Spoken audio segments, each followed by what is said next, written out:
So கடந்த செக்மெண்ட்டில் நம்ம எக்ஸப்ஷன் ஹேண்ட்லிங்னா என்ன, எரர்ஸ்னா என்ன, எக்ஸப்ஷன் ஹேண்டில் பண்ணுறதுக்கு ஜாவாஸ்கிரிப்ட் என்னென்ன மெக்கானிசம்ஸ் கொடுத்துருக்கு, அதில் ட்ரை பிளாக்னா என்ன, கேஷ் பிளாக்னா என்ன, ஃபைனலினா என்ன, த்ரோனா என்ன அப்படின்னு தெளிவாக பார்த்தோம்.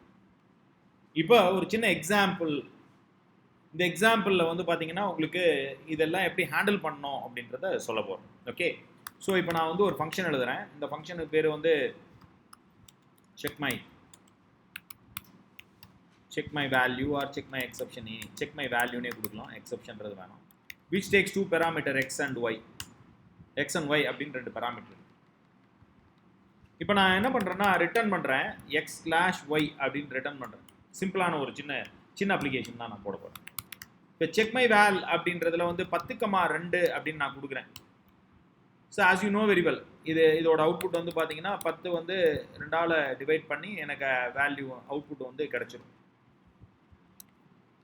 So there is no syntax error. சின்டாக்டிக்கலாக எந்த எரரும் கிடையாது. Value 10 will be passed to x and 2 will be passed to y. இங்கே வந்து பார்த்தீங்கன்னா 10 டிவைடட் பை 2 அப்படின்னு வரும். நமக்கு ரிட்டர்ன் வந்து பார்த்தீங்கன்னா இங்கே ரிட்டர்ன் ஆகும், வேல்யூ பிரிண்ட் ஆகும்.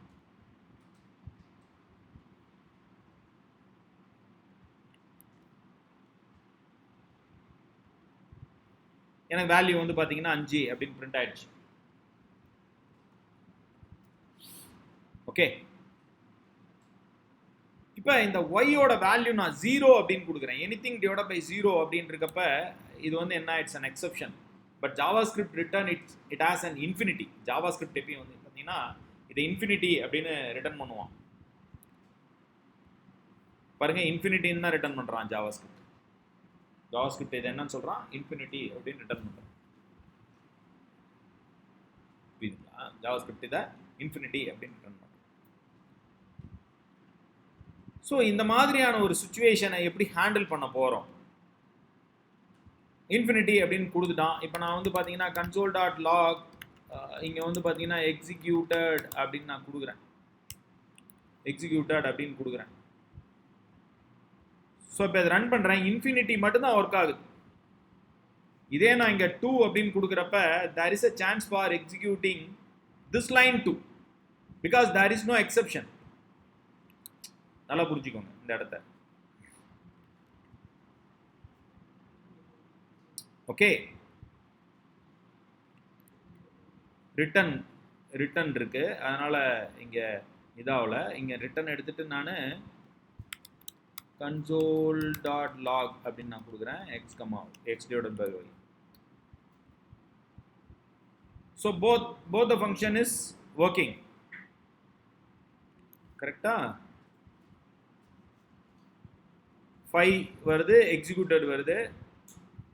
அன்டிஃபைன் அப்படின்றது இங்கே லாக் ரிட்டர்ன் பண்ணுறதுனால எனக்கு அன்டிஃபைன் வருது. அதனால் இங்கே ரிட்டனும் ஆகாது. இல்லை, எதுவுமே ரிட்டர்ன் ஆகலைன்னா அது அன்டிஃபைன். அதனால தான் அந்த அன்டிஃபைன் கேஸ். புரிஞ்சுக்கோ. ஓகேவா? 5ம் வருது, எக்ஸிக்யூட்டடும் வருது. இதே நான் 0 அப்படின்னு நான் கொடுத்துட்டேன் அப்படின்னா 0 அப்படின்னு நான் கொடுக்குறப்ப எனக்கு வந்து பார்த்தீங்கன்னா இன்ஃபினிட்டி. ஸோ இது வரக்கூடாது. ஆக்சுவலாக நார்மலாக இன்ஃபினிட்டி ரிட்டர்ன் பண்ணனால எக்ஸிக்யூஷன்ஸ் வருது. ஸோ இந்த மாதிரியான ஒரு சுச்சுவேஷன் நம்ம ஹேண்டில் பண்ணுறது எப்படி அப்படின்னு பார்த்தீங்கன்னா நான் வந்து ட்ரை கேட்ச் பிளாக் யூஸ் பண்ண போகிறேன். இந்த இடத்துல ட்ரை கேட்ச் பிளாக் யூஸ் பண்ண போகிறேன். அப்போ ஒரு கன்ஸ்ட்ரெயின் எழுதுகிறேன். இஃப் ஒய் ஏதோ ஒரு வேல்யூ எடுக்கிறேன்னு வச்சுக்கோங்க. ஒய் ஈக்குவல் டு 0 இருந்துச்சுன்னா ஒய் ஈக்குவல் டு நான் ட்ரை கேட்ச் பிளாக்காக எழுதிக்கிறேன். அதுக்குள்ளாரே நம்ம ஒர்க் அவுட் பண்ணலாம். ஸோ நான் ஃபஸ்ட்டு ட்ரை பிளாக் எழுதுகிறேன். ட்ரை பிளாக்ல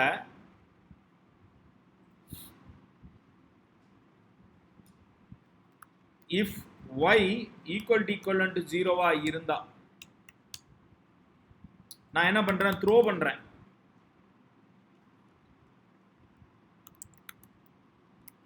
டிவைட் பை 0 எரர்,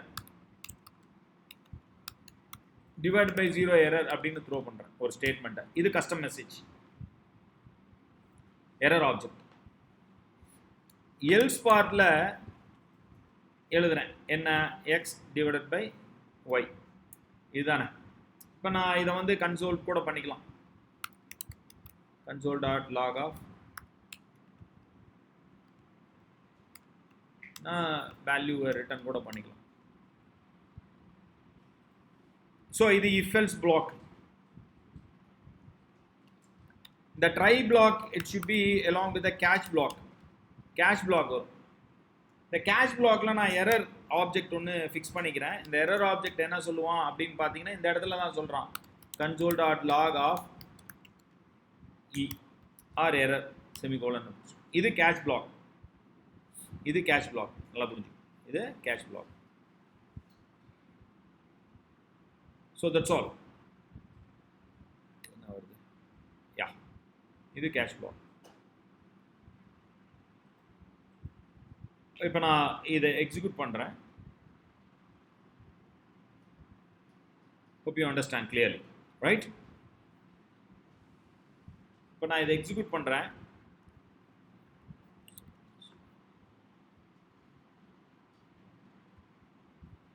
பாருங்க, இப்போ நான் 0 தான் பாஸ் பண்ணியிருக்கேன். ஸோ இங்கே செக் பண்ணுது ட்ரை பிளாக்ல இஃப் y ஈக்குவல் டு 0 அப்படின்னா த்ரோ இந்த கஸ்டம் மெசேஜ் வந்து பார்த்தீங்கன்னா போகுது. It stop the execution because of the exception. It does not do the action. அதனால் இங்கே நம்மளுக்கு இன்ஃபினிட்டி ஒர்க் ஆகலை. கரெக்டாக? It stop the execution and throw the custom message to the catch block. Control will be shifted to the catch block. So இந்த divided by error அப்படின்றத இந்த object வாங்கிட்டு அதை நம்ம பிரிண்ட் பண்ணுது. அதுதான் என்னன்னு சொல்லுது, டிவைட் பை எரர் அப்படின்னு வருது. சப்போஸ் நான் இங்கே வந்து பார்த்தீங்கன்னா 2 அப்படின்னு நான் கொடுக்குறேன். ஸோ இங்கே வந்து there is no exception. If there is an exception occur ஆனால் நமக்கு வந்து பார்த்தீங்கன்னா ட்ரை பிளாக் அதோட எக்ஸிக்யூஷனை ஸ்டாப் பண்ணிட்டு கண்ட்ரோலில் வந்து கேட்ச் பிளாக்கு போடும். இப்போ there is no exception. 10 divided by 2 அப்படின்றது எக்ஸப்ஷன் கிடையாது. அப்போது அந்த சமயத்தில் எனக்கு என்ன ஆகும் அப்படின்னு பார்த்தீங்கன்னா எனக்கு அவுட்புட் பர்ஃபெக்டாக ஒர்க் ஆகும். hope you understand clearly. இந்த இடத்துல இந்த ஃபங்க்ஷனில் ஃபைனலி அப்படின்ற பிளாக்கும் நான் கொடுக்குறேன். So this is a block. So whether there is an exception or not, it will be executed. அதுதான் ஃபைனலி. இப்போ ப்ரோக்ராம் டெர்மினேட்டட் அப்படின்ற இன்ஃபர்மேஷன் மட்டும் நான் சொல்கிறேன் இப்போதைக்கு. ஸோ ப்ரோக்ராம் டெர்மினேட்டட் அப்படின்னு வருது. சரி, இப்போ நான் எனக்கு ஃபங்க்ஷன் காலில் வந்துட்டு 0 கொடுத்தாலும் எனக்கு ஃபைனலி ஒர்க் ஆகும். Look, so divide by error and then finally block வந்து பார்த்தீங்கன்னா ப்ரோக்ராம் டெர்மினேட்டட் அப்படின்னு இந்த பிளாக்கும் ஒர்க் ஆகுது. இந்த பிளாக்கும் ஒர்க் ஆகுது. hope you understand the usage of try catch throw at the only one at the single segment. இந்த செக்மெண்ட்லேயே உங்களுக்கு எக்ஸ்பிளைன் பண்ணி ரைட். நார்மலாக எக்ஸிக்யூஷன் வந்து ஸ்டாப் ஆகிறது அப்படின்றது இதுதான். இன்னொரு சின்ன ஒரு ஃபங்க்ஷன் வேணால் ஒரு ப்ரோட்டோடைப் கொடுக்குறேன். ஃபங்க்ஷன் டிஸ்பிளே அப்படின்னு நான் கொடுக்குறேன். ஸோ இந்த இடத்துல வந்து பார்த்தீங்கன்னா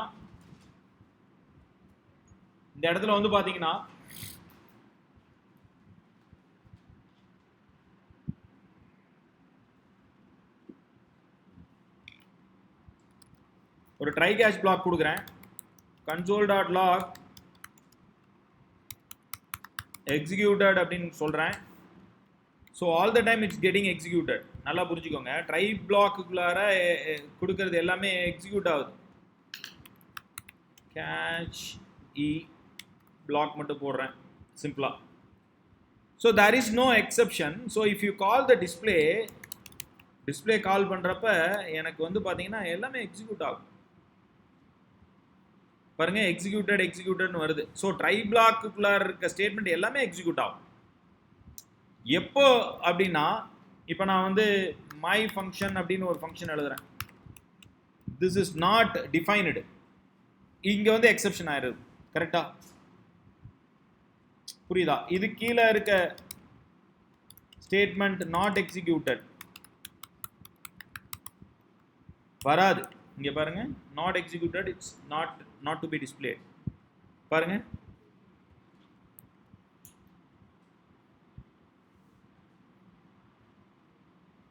டூ டைம் எக்ஸிக்யூட் ஆயிடுச்சு. இருங்க ஒரே நிமிஷம்.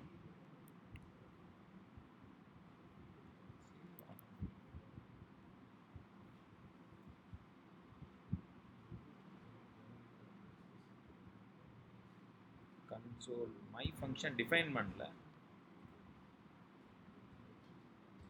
மை ஃபங்க்ஷன் இங்கே டிஃபைனே பண்ணல. இது எரர் தானே? எரர் தானே. ஃபங்க்ஷன் இஸ் நாட் டிஃபைன்னா எரர் தானே வரும்.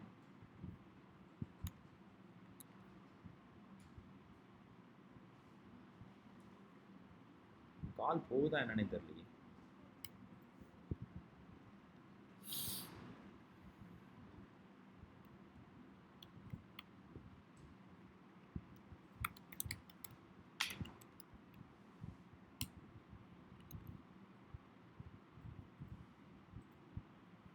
லுக் இங்கே பாருங்க, my function is not define வந்துருச்சு. நான் இங்கே வந்து எரர் மெசேஜ் போட்டோன்னே ஸோ நாட் எக்ஸிக்யூட்டட் அப்படின்ற ஒரு ஸ்கோப்புக்கு போகவே இல்லை. பிகாஸ் இங்கே வந்து இட்ஸ் நாட் டிஃபைன்டு. இது நாட் டிஃபைன்டு கரெக்டாக. இந்த இடத்துல இது நாட் டிஃபைன்டாக இருக்கிறதுனால எனக்கு வந்து பார்த்தீங்கன்னா ரெஃபரன்ஸ் எரர் வந்துருச்சு பாருங்க. My function is not define அப்படின்னு சொல்லிட்டான். ஸோ அதுதான் இந்த இடத்துல நம்ம வந்து கஸ்டம் மெசேஜாக நான் பிரிண்ட் பண்ணியிருக்கேன். நான் பிரிண்ட் பண்ணாமல் இருந்தேன், அதனால தான் அந்த இடத்துல காட்டாமல் இருந்தது. Hope you understand. ஸோ இங்கே ஏதாவது ஒரு எக்ஸப்ஷன் நடந்துச்சுன்னா ஃபர்தர் வந்து எக்ஸிக்யூஷன்ஸ் ஆகாது. ஸோ இதை வந்து நீங்கள் ட்ரை கேட்ச் பண்ணிவிட்டு த்ரோ பண்ணிவிட்டு ஃபர்தராக ப்ரொசீட் பண்ணலாம். So that's the power of your exception handling mechanisms. புரியுதுங்களா? புரியுதா? இந்த இடத்துல வந்து பார்த்தீங்கன்னா எக்ஸப்ஷன் அக்கர் ஆயிடுச்சு. இந்த ஃபர்ஸ்ட் 2 லைன் எந்த ப்ராப்ளம் இல்லை, எக்ஸிக்யூட் ஆயிடுச்சு. So the execution of this code வந்து பார்த்தீங்கன்னா அது only எந்த problem. and then the found the function that was not defined in the code. இதில் டிஃபைன் பண்ணலை. ஸோ அப்போ என்ன பண்ணுது? it stop the execution and pass the control to the catch because the try throws an exception. இந்த இடத்துல வந்து பார்த்தீங்கன்னா exception throw பண்ணுது. அந்த எக்ஸப்ஷனை தான் இந்த கேட்ச் பிளாக்கு பிரிண்ட் பண்ணுது கன்சோலில். ரெஃபரன்ஸ் எரர் அப்படின்னு பிரிண்ட் பண்ணுது. You can see the not executed. இந்த இடத்துல not executed, never getting executed because try block stop the execution when it throw an error போயிடுச்சு. The catch block then print the error on the console.